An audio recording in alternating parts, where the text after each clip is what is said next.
I'm walking along one of the most infamous streets of Rome, the Via della Scrofa, or Sow Street. It was here that on May 29th of the year 1606, Rome's most famous painter, Michelangelo Medici, better known as Caravaggio, stabbed and killed a man named Ranuccio Tommasoni.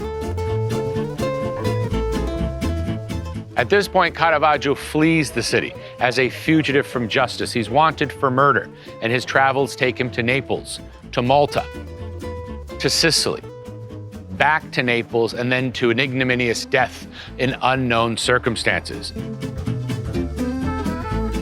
And in fact, we are in the heart of Caravaggio country, because his legacy lives on in that church you see behind me of San Luigi dei Francesi, where you can find 3 of his masterpieces, and the nearby church of Sant'Agostino, where you'll find one of his most beautiful pieces, the Madonna of Loreto.